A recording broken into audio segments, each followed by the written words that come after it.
Welcome back to another episode of Seen and Heard podcast, and I'm joined tonight with my lovely co-host Rosalie, and you're watching Seen and Heard podcast. Welcome back to another episode of Seen and Heard podcast, and I'm joined tonight with my lovely co-host Rosalie, and you're watching Seen and Heard podcast.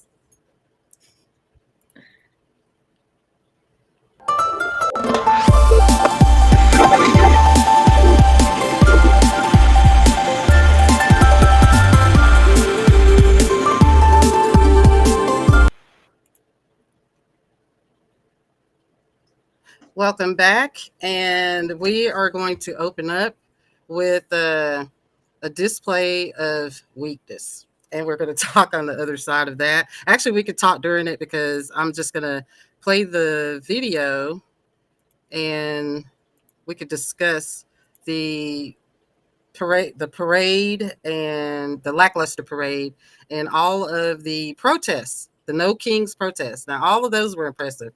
Bravo, everybody.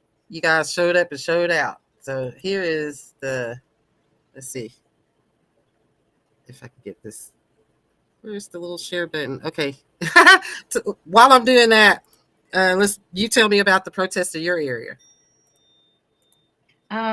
From what I can tell, Raleigh usually tends to have a pretty good show out of folks around here. I won't say that it's anything that necessarily got in the way of the state's ability to function in the same way that LA and some of the other cities have held it down, which is why you've seen a lot more police reaction at those places. But everybody showed up in droves in a lot of small towns and areas and stuff across the country. I was very impressed to see that even in the smaller communities, people were very vocal and standing up to things. I think that when you see this, especially somebody who comes from a military town like I do, I grew up surrounded by the military, and we had a lot of air shows in my town. Like, if the military wants to put on a spectacle, they put on a spectacle. They are full tilt divas when they want to be. And so if you got to remember, the military is a huge wing of the propaganda arm that is the whole complex that we have here. So when they want to show up and show out, they absolutely do. And so if they don't, it's a choice. It's a deliberate choice not to do too much. So do you think that was their silent protest? Because I've seen some of those shows too. Because Right. I've had a few family members in the military. I didn't grow up in the military, and then from where I'm from, we live down the road from it, like two minutes down the road from a military base in Alabama. So we've been to those shows too, and like no planes, seen the planes and everything. Yeah. So that one soldier carrying the drum. And I'm not laughing because none of this is funny. Right. My laughter is like shock. Like, this is our reality. Like, it's so bad, it's genuinely funny, because there's what do you either laugh or cry? That's how I've I'm like, I'm so angry that I'm laughing because I can't go to the wall like a Kool-Aid man. So no, I think if it wasn't an active choice to participate in protest, it was absolutely a reflection of the morale of the military under Donald Trump's leadership either way. And I think that the morale of the troops will always be reflected in how the troops show up to things like that. And so what you are seeing is attitude reflecting leadership, point blank period. And I think everybody across the board, I mean, you even saw Republican representatives speaking up and saying, hey, like, this isn't optically, this is not going to look good for the Republicans, him trying to have this massive parade. He's like, we don't want people comparing us to these dictatorships around the world. But coming from Republican lawmakers, it's a very rich thing to say. It's one of those, you don't want people looking at us like that. So the only thing that you actually care about is the perception, not whether or not we're actually acting that way. You just don't want people to see the mask off. And so that's where I get my frustrations from. But yeah, this is absolutely a show of the American people made their voices heard, and I'm proud of them for doing that in the ways that they could.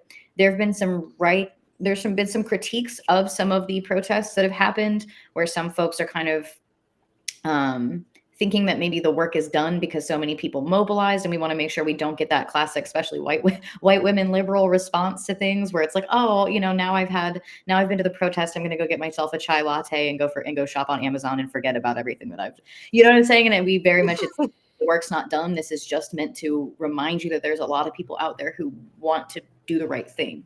And that's a starting point. It's not the end point. What you didn't actually stop what's happening. So let's keep it going. Let's not stop here and think I did my part. And so I think that's my biggest takeaway from that piece of things. I'm gonna pull this up real quick, and I've got to change it. Let me see. Will it open up? Look at that crowd. Okay, here we go. I gotta sorry everyone. Oh, can you see it? I can see it. Well, I was playing this. I posted this yesterday, day before. So was she saying we should not stop? Yeah. So if exactly all 12 million protesters went on strike at the same time, 7% of the U.S. workforce, it could cost billionaires 15, 20 billion a week, even shut down key sectors. That's where our power is. I mean, that's just common sense at this point. We have the power because we've seen it since he's been installed for the second time. Right. Despite what despite what they want to project, they don't have the numbers to win this unless people take their foot off the gas. If people, like I said, if people stop pushing back against this because of one small show out and one small victory and a long line of necessary victories, we can't afford to take our foot off the gas now. It's important that they see it because the people was like, oh, it meant nothing. I don't agree with that. I think that it definitely meant something. It was important to show up. I think the rest of the world needed to see people show up in America for Americans as well, because there's a massive distrust in America as a whole. And I think the American people are really the only people who seem to care about the reputation of the United States internationally. It doesn't seem that our lawmakers, frankly, give a damn. If they did, we wouldn't be in this position right now. And so, unfortunately, that's what they care about.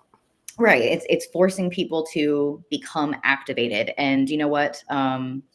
I think it's important that everybody has a starting point in a place where they need to start, but remembering that the decolonization, the deconstruction, all of those things are just going to be a lifelong process. Are going to be pushing back against this for a long time.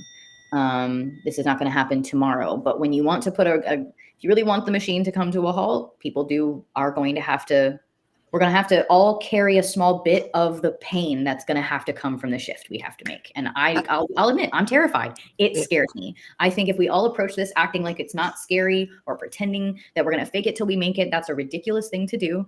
It's more of like, okay, so this is scary. Why does this scare me? Have I survived up until this moment? Am I capable? If I had a group around me to help me through this moment, could I make it through? What does that look like? I always tell people, I'm like, are you saying you can't pull it off because you've thought of every option and there's no viability, or do you just not have a strategy? Do you not have a plan? And so people are like, I don't know what to do. It's start there. My answer is usually a spreadsheet. and not only that, that's why I pulled this up. Hashtag general strike. There are people that are organizing. So whatever platform you're on, hashtag general strike, and you'll find people up under that hashtag, and then maybe you'll find somebody in your area. So that's why I pulled this up. And to remind everybody, my parents are part of the Montgomery bus boycotts. That took 12 months. So like Rosalie said, we can't stop at the one, that last protest was very impressive. Like 12 million people. That's very impressive. And then that's not even considering not all of the people were out there, mind you. None of the people of color were out there. So I mean, some did show up in some of the cities, in LA. Some of the bigger cities, that's just the population densities are what they are. And the thing is when you saw that there were Black people, Indigenous people out there fighting, that's where you saw the violence. It's the only places where you were seeing people get really truly harmed. But then you have, and I think we can move on to it. I'm not sure if we have a video about it or not, about the the politically motivated attacks that we had happen over the weekend. With the I will pull that up. Let me play this. Let me play this message from the Vietnamese. This young man is Vietnamese, and he has a message for the Vietnamese community, and there are English subtitles, but this is worth listening to. And I wanted to play this because I want to be able to share this to the Asian community, because there are people in the Asian community that are like, we need to stand up as well with this immigration because it affects us too. And I hadn't seen a lot of Asian creators talking about it. I've seen a few, But I thought this was very important. He's Vietnamese, and over the process of our podcast, we'll have more messages from other communities where they're speaking directly to the communities, and we can share it easily on YouTube. So I'll look up that article. Con xin chào cô chú và các bác. Con xin lỗi giọng của con hơi bị khàn nên con hy vọng cô chú và các bác sẽ bỏ qua. Với lại tiếng Việt của con không có rành nên con đã ghi xuống những lời nói mà con muốn chia sẻ với lại cô chú và các bác. Tên con là Jason hoặc là Phúc. Con sinh ra ở Việt Nam và lớn lên tại Mỹ. Hôm nay con muốn xin phép được chia sẻ một chút suy nghĩ của con với tất cả sự tôn trọng. Nhiều cô chú và các bác đã qua Mỹ để thoát khỏi cộng sản, chiến tranh và sự đàn áp. Cô chú và các bác đã hy sinh rất nhiều để gia đình được sống trong tự do. Nhưng con cảm thấy buồn khi nhiều người trong cộng đồng của mình lại ủng hộ những chính trị gia ở Mỹ đang làm điều ngược lại với những giá trị mà cô chú và các bác đã từng chạy khỏi. Khi mà mình ủng hộ những người kỳ thị người nhập cư, chia rẽ chủng tộc và tấn công quyền tự do biểu đạt, thì mình đang quên lý do tại sao mình qua nước Mỹ. Tự do không phải là được sống ở đây. Tự do là được nói lên tiếng nói của mình. Tự do là được phản đối những điều sai. Tự do là được đấu tranh cho sự công bằng. Tự do không phải là im lặng và nhắm mắt trước sự bất công. Con biết không có gì sai khi ủng hộ đảng Cộng Hòa hay đảng Dân Chủ. Không có gì sai khi mình chọn một đảng phù hợp với giá trị sống của mình. Nhưng chính quyền hiện tại không đại diện cho giá trị làm con người, cũng không được gìn giữ được tinh thần của nước Mỹ. Cuối cùng, ai cũng là người, máu ai cũng đỏ như nhau. Mình mạnh hơn khi cùng nhau đoàn kết. Không có ai sinh ra là người lậu chỉ vì họ bước qua một biên giới. Hành động mới thể hiện một con người là ai. Bởi vậy, hành động của Tổng thống hiện tại đang bị kết tội với 90 cáo buộc hình sự. Trong mắt của pháp luật, ông ấy mới là một tội phạm. Nếu mình nói rằng tội phạm không nên được ở trong nước này, thì mình cũng không nên bầu cử một người như vậy lên làm tổng thống. Cô chú và các bác đã từng sống qua chiến tranh và sự đau khổ. Cô chú và các bác hiểu rõ thế nào là sự mất mát. Nhưng xin hãy nhớ, người nhập cư không phải là tội phạm. Và khi người trẻ như tụi con lên tiếng, không phải là vì tụi con ghét đất nước, mà vì tụi con yêu nó để muốn nó có thể tốt hơn. Nước Mỹ không phải là hoàn hảo, nhưng chính vì vậy mình phải lên tiếng để thay đổi. Con xin cảm ơn cô chú và các bác đã lắng nghe. Mong rằng mình có thể cùng nhau hiểu nhau hơn và xây dựng một cộng đồng mạnh mẽ và đoàn kết hơn. Xin hãy nhớ, không có ai là người lạ trên đất này.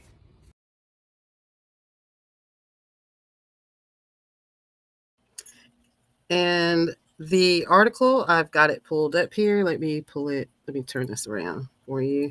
The article about the Minnesota shooter and shooting.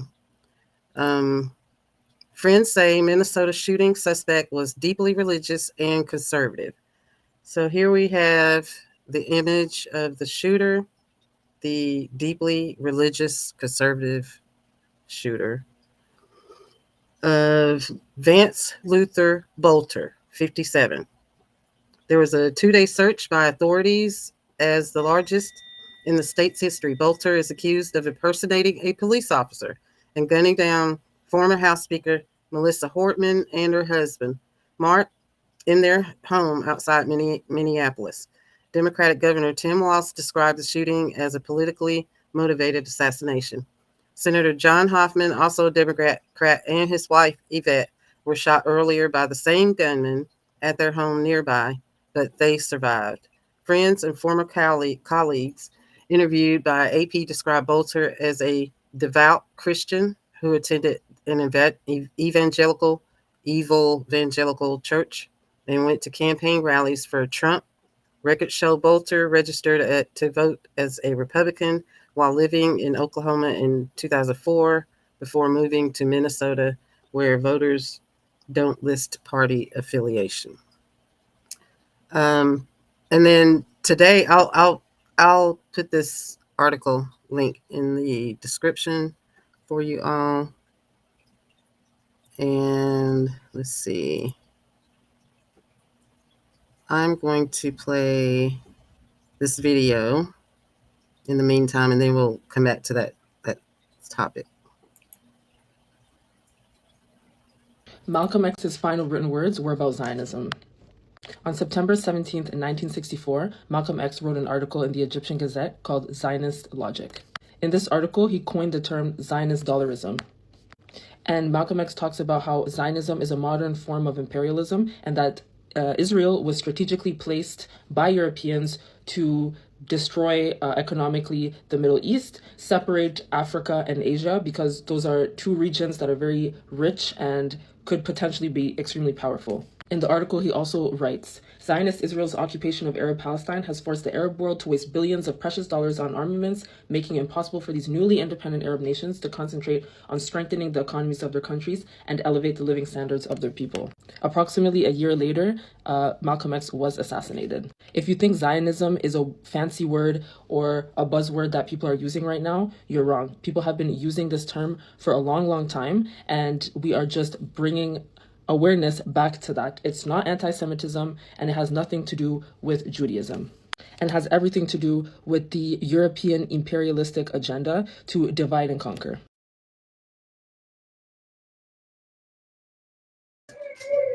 Hey, had to get my little one settled in. She may or may not let me finish this, but I'm going to do my best. You're muted. Okay. Well, actually, if you okay, it's good now. Okay. I'm going to do my best. We'll see how. Okay. That's all we can ask for. So, well, we can actually. This was the video Malcolm X was explaining on Zionism, because this is a segue into the topic of the Israel attacking Iran and the conflict that is involving all of us. So, what are your thoughts on that? It's very much apparent that Israel has been determined for years and years to bring us into the fold with going to war with Iran for a variety of reasons. That area is such a massive zone of influence because of the trade routes, kind of for the same reasons why Donald Trump was so keen on getting his hands on Panama Canal. Very much in the same vein of, it's not just because it's oil rich or it's got resources, but it's a major artery through that entire area for shipping, both by land and by sea. And so controlling that area for a variety of different reasons has just been the West's objective pretty much the entire time. Again, it's why they didn't put Israel in spots in Africa that they had originally thought to put them. It's very strategic where they chose that land. And Israel has had its eyes on Iran. There's countless videos of Benjamin Netanyahu since the 90s telling us that Iran's gonna have a nuclear weapon in the next 5 minutes. Since I was a little child, he has been spouting this rhetoric. And so I like that they're, obviously we always want to put the distinction between Judaism and Zionism, because the institution of Zionism itself is so deeply anti-Semitic. Putting this colonizer ideology as the spokesperson for the Jewish faith, in a sense, as the spokesman for the Jewish faith, is directly tying the Jewish faith to colonization, which is so deeply anti-Semitic. If that's the blood libel, that's where that comes from. And so I think it's important for people to keep that distinction in mind always when talking about these topics. So that's why I played that video as well, and to let people know that the term Zionism was a term used. It's not like a popular. It's being brought back up. It's been talked about long before this period in time. But the only reason it's being brought back up is because of the assault of Israel on the planet. Like, they're just waking up and saying, "Oh, I think I want to attack this place," and then nobody's holding them accountable. So I want to play this video from the Israeli news, and we'll talk on the other side of this. Absolutely. חשוב לי להבהיר, אנחנו לא נאשר יציאות של ישראלים לחול בשלב זה. מי שיוצא לחול הם אותם אנשים שהגיעו לבקר בארץ, אם זה תיירים, אם זה תגלית או דיפלומטים, שיחזרו לארציהם, אבל הם לא אמורים לחזור לארץ בקרוב. אני רוצה להסביר בצורה ברורה לאזרחים הישראלים. קודם כל, אין מה להילחץ. אתם נמצאים בחול, תהנו. Yeah. So they're holding hostages. Human shields. They're keeping everyone who's an Israeli citizen who lives there, who's also a dual citizen with America. Essentially, they're not allowing them to leave. If they're there on a tourist visa, they can leave. And apparently, Mike Huckabee got into a fight with Netanyahu, like a screaming match over this specific topic, actually. Which, in all fairness, there is just so many different arguments on both sides of the coin about whether or not Israel's going to try and play this off to be like, we don't want there to be overcrowding at the airports, which mind you, right, you can use that excuse all you want, but the way that they're just completely cutting it off and only letting tourists come through and come out of there tells you, one, they want to keep their tourist economy, despite the fact that they're under bombardment. Come here, enjoy yourself. Are you kidding me? Are you kidding me? And then to turn around and also say, well, you're not going to get to leave. And in all fairness, the people who've been there, who are American citizens, who are supporting this type of behavior, what did you think was coming next? The human shields argument. The United States has scattered its military bases amongst massively densely populated civilian areas. I grew up in one of them, Virginia Beach, Virginia. Are you kidding me? Like, surrounded by the base was, I lived right next to the base. I mean, if there was an attack, it was going to affect all of us. We've had jets literally land in apartment complexes, crash in apartment complexes in Virginia Beach, doing just regular training exercises. Imagine if we were actually under attack. And it's just another proof that Israel will use American citizens as human shields. It will use Israeli citizens as human shields. It will project all of the things that they have said that they're worried for Hamas is everything that they are accomplishing. You've even seen that they have been hiding out and putting military folks in hospitals. They're doing all the things that they're saying that Hamas was doing to make it seem like it's normal to do these behaviors. But of course, here we are with people who just can't leave now. So so I pulled this up because while you were talking, because it's relevant, but this is an opinion piece in the Guardian, and I'm just going to play the slideshow. So you can keep talking if you like, but I wanted to play the slideshow because it's basically asking Trump, Netanyahu, and Khamenei, 3 angry old men who could get us all killed. Okay, so I'm going to just do the slideshow here. This was not inevitable. Israel's continuing illegal, unjustified airstrikes are unlikely to achieve their stated aim, permanently ending Tehran's presumed efforts to build nuclear weapons, may accelerate it. And it says, likewise, Iran must halt its retaliation immediately. Well, you know what? We can get into that, but and drop escalatory threats to attack U.S. and U.K. bases. This conflict is not limited, as was the case last year. And it says here, so who is principal? The Western media outlet is trying to play the both sides argument, especially out of right, the UK. right. It doesn't shock me. Exactly. So yeah, we're going to get into that, but the point I wanted to show was basically, yes, 3 angry old men whose behavior raises serious doubts about their judgment. All of these men, common denominator, it's men being over emotional. So like really anybody that wants to say a woman is too emotional, that's irrelevant at this point on. Nobody should be saying women are too emotional to lead, considering this is what we are all suffering under right now. Right. And so what they say about each one, we'll discuss. Let's say Benjamin is unfit to lead Israel, let alone make life or death decisions on its behalf. Khamenei, he's a bellicose supreme leader or whatever with his theocratic regime. Okay, yeah, they got to put there, and that's not both sides. And then this knucklehead Trump is the third man in this avoidable tragedy. He previously said he preferred to negotiate a new nuclear deal. Okay, where it comes to him, Obama had one in place, and he is such a hateful brat, overgrown brat, that he had to destroy and tear up that deal. And Biden, even regardless of his faults, which they all have faults, but nothing like this guy. He is unqualified to pick up peanuts or walnuts in the yard. I think that Trump has vastly underestimated his ability to control the behaviors of Benjamin Netanyahu through this process. I don't think that deep down Trump knows it's not a good idea to go to war with Iran, but I think that he has allowed his bulldog in the Middle East to get brazen enough that it caused a mess that he's now going to need to save face to try and clean up. But the United States, I think between what's happening with the pushback on the ICE raids, what's happening with the pushback on the optics at home, plus the fact that we are losing the wars on the Ukrainian front as far as the support that we're giving there, as well as Israel and the Palestinian front, frankly, despite the fact that they are committing a genocide there, it's destroying the Israeli economy. It's destroying the Israeli economy. People can talk all day about how Israel is going to be fine. It's destroying their economy. Like nobody's traveling there, which is a huge piece of it. And so all of these things combined, what do when people are starting to turn against them and they don't want people to really like hold them accountable? They'll start a war. It's just such a clockwork. The fact that I'm watching this happen, and it brings you those flashbacks from my childhood. Like it's like, oh my gosh, like and that you always wonder, like, I wonder what it would have been like if I had been able to see this through an adult lens. And now I'm getting to see it, what was happening when I was a teenager and started occurring when I was, early teens, late teens, early 20s.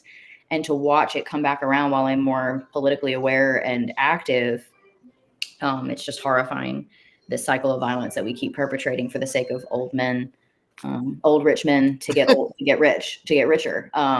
Like it's like, is 22 a day not enough? Is it not enough? Because according to the US government, it just doesn't seem to be enough. We have to feed another generation into the meat grinder that is old men trying to make money in the Middle East. It never stands to benefit the people, the poor people on either side. We're not going there to protect anyone. We're doing nothing but doing destruction. The only people who benefit are the rich men who want to make the oil money in the Middle East. And so we have to decide to stop feeding people into this meat grinder. We have to decide that 22 a day is actually enough. In fact, it's too many. And the only way that we actually pull back and we take care of the poor people here is we don't put them in the position where we're going to be sending them off to go back into that meat grinder. We can't do this to another generation. We just simply cannot do it. And it won't work out the same way this time. It just truly won't. Oh no, they are not the same. Let us know your reaction and what you plan on doing. If you're Gen Z, if you're millennial, tell us your thoughts. We want to hear your thoughts on this this kerfuffle. Yeah. So with that, we will go ahead and we cannot forget the disabled in all of this mess that Trump is causing. I'm going to end with a letter from a disabled person. The disabled people do not have a voice. So I'm going to play this, and it doesn't mean anything other than this person is just trying to express himself. But if anybody out there is, feeling hopeless, then you'll, take care of yourself. But this is a trigger warning, so it's about deletion. So, but I wanted to let this ideation. Let's make it very perfectly clear. We don't have to censor ourselves like we do. Right. So I just wanted to give y'all a heads up, but this is very important because disabled people need their voices heard as well. So, yeah. You need to hear this letter from someone in Nebraska who's written to me to help me understand what's going on for them at the moment. They're disabled and have been for most of their lives. And this is what they wrote to me. Many of the disabled people I know have been thinking about an exit plan. By exit plan, I mean self-deletion. I don't mean they are suicidal. I don't mean they want to die. I mean they are thinking about it, that at some point it might be preferable to kill themselves than to allow the Trump regime to kill them. They prefer a swift and relatively painless death to starving, for instance, or suffering in a work camp. People are thinking about when they will decide it's time for them to go and how they will do it. I wanted to tell you this because I'm not seeing many people talk about it, but it is absolutely what disabled people are talking about. I know someone who's diabetic and she's carrying around extra insulin. I know several people who stop piles of medication. Some people have other methods in mind. I've talked to 3 different disabled people who also have disabled children, and they're considering taking their children with them. I want you to understand what it takes for a parent who has cared for a disabled child for years to come to this point, not just to admit it to themselves, but also to admit it to another person. And not because they don't love their children, but because they love them so much they can't imagine leaving them behind, allowing them to end up in a work camp or worse. This is Trump's America. This is Trump's America. And also closing out with the first time, you guys have to see this. I'm going to put the link in for y'all too. The first time ever in 116 years, Trump is the first occupant of the White House in 116 years to not be invited to the NAACP convention. This is just, but I'll have the link so you guys can read the article yourself. But the NAACP announced Monday the group will not invite Trump to its national convention next month in Charlotte, North Carolina. First time the prominent civil rights organization has opted to exclude a sitting occupant of the White House in its 116-year history. That is monumental, because this is how people need to handle him. Stop inviting him, stop normalizing him. Like the last video we played, we don't want this to be Trump's America like that. So people need to, the media, the mainstream corporate media, legacy media, they're lost because their bosses. You can't stop platforming him. It's like a compulsion at this point, and that's on all media. That's CNN, that's MSNBC, that's Fox News. Stop putting that man at center stage. They have normalized him since 2015. Like NPR, they're in it too. Like, and I had to keep bringing up NPR because I thought that would be the last hope of, like, you know, some kind of. But then again, you know, a lot of the people that donate money to NPR are from rich families. So those endowments and all, they want their tax breaks. They have normalized him into just, this is insanity. All of this is insanity. So, yes, thank you, NAACP. Hopefully the National Association of Black Journalists, you guys need to take a cue. And from what I saw at the G7, I was really glad to see the Prime Minister cut him off. That's how he needs to be handled. Cut him off with this nonsense and stop him. It's, you know, just I don't see how the corporate media makes the money they make, because supposedly they say that it's for the eyeballs and the clicks. I know I'm not the only one that's not watching them anymore. There's millions of people not watching them. So why are, you know, the ratings cannot be the same as it was, because there are people that are not turning them on. I don't get it. I don't understand. Maybe they're cooking the books. Well, it's very much the Overton window not only has shifted within the parties, but you're going to watch as the Overton window shifts within the party, because the Democratic Party has shifted massively. The Democratic Party now is the Republicans of the 90s and the early 2000s. That's just what they are. And if we stop pretending that they haven't become Republicans, then we can actually get somewhere. But that's exactly what you see in the media news outlets as well. As the parties, the Overton window shifts there, the representatives in the media will also shift as well. And so that's why we're seeing it where it's like, it doesn't actually matter who you follow, because they are specifically designed to help the government be perceived in just enough of a way. They're going to give us just enough of a whiff of the sense of justice to get there. And there's some journalists that are trying to break through the noise in the same way that I think that there are Democratic representatives trying to break through the noise in the Democratic Party. But this machine is designed to maintain itself. And so, I think I did I already mention the Democrat that he put up the, wait, who is it? Oh, it was Tim Kaine. Did we already mention him? That he had put up the resolution to stop the situation in Iran from going there. Okay, this is it. This came today. This was earlier today. Tim Kaine introduces a measure to prohibit U.S. forces from taking action against Iran without approval from Congress. Because I was just thinking that this morning. I'm like, unfortunately, we don't have a functioning Congress. You know, historically, no occupant of the White House is supposed to be willy-nilly, oh, I feel like a war today, without congressional approval. Unfortunately, the Democratic Party allowed themselves in that pushback to be neutered during Biden's presidency when they did what they did in Palestine, period. Like, they allowed that power, the congressional power, to decide whether we were going to support a wartime effort, essentially be neutered during Biden's presidency. And so they set the precedent here, and Trump is just following through. Like I've been saying, Biden said it so Trump could spike it. Trump is just doubling down on Biden's initial efforts. This isn't Trump coming out of the blue and doing his own thing. This is a continuation of the American colonial project in the Middle East. You know, like because this all started with but what it is at the end of the day is they're going to support us going over there. And it all started with this not October 7th. It was before October 7th. The Nakba. Okay, so everybody. Biden's been fighting for Israel to be able to do this for the entire time he worked in government. No, I'm saying like this was going on before even he was like, you know, in there. But basically what you're saying, learning how all of these politicians, like I could not understand why they were all on board with this. It's because of that strategic position. They're all in the insider trading with the oil, the stock portfolio for building over there, and then obviously for the military attacking countries all over the place and trying to displace the people in their country. So I don't know how this is going to turn out, but we're going to keep talking about it. We're going to talk about this again.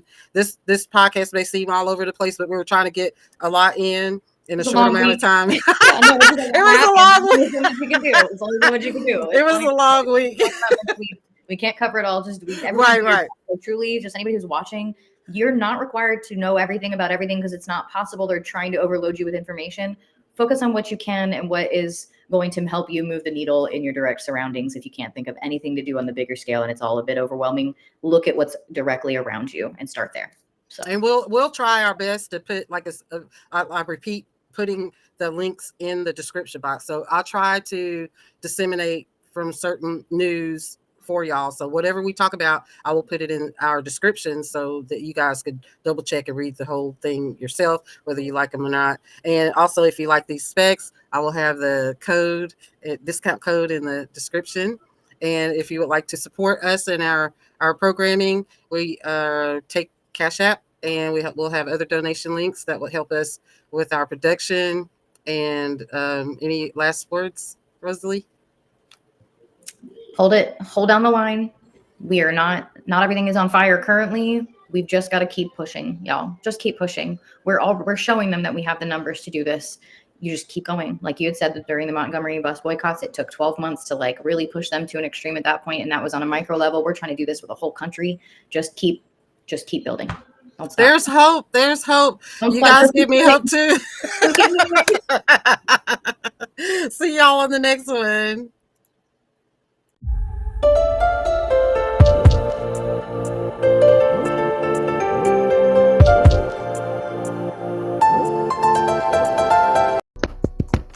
Hey, you know we could stop this conflict in the Middle East, right? You know if we shut down the economy, this conflict in the Middle East can't continue, right? You know how we shut the economy down? We do a labor blackout and an economic blackout at the same time. We already got one of those ready to go. It's called the People's Sick Day. 3-day labor blackout, 3-day economic blackout, 3-day streaming blackout as well. We're not announcing the dates until 48 hours before, because if your opponent knows when you're about to strike them, they can prepare in advance. All we need is 2 million people, and seeing as how 13 million people just voice their displeasure with everything going on right now, I think that's extremely doable. You can go to thepeoplesickday.com. There, you can go find a link to our Discord, Facebook group. We're already about 1,500 strong between both of those. Come help us and join our community. We can stop this violence. We are not powerless. We got this.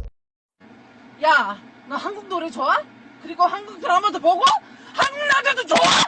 우리 왜 쫓아간 거야? 우리 왜 쫓아간 거야 진짜! 씨발 새끼들! 알았어, if you like 한국 노래 and 한국 남자, 한국 드라마, 그럼 우리 보지 마, 알았어? If you don't support us, or the immigrant family getting taken away,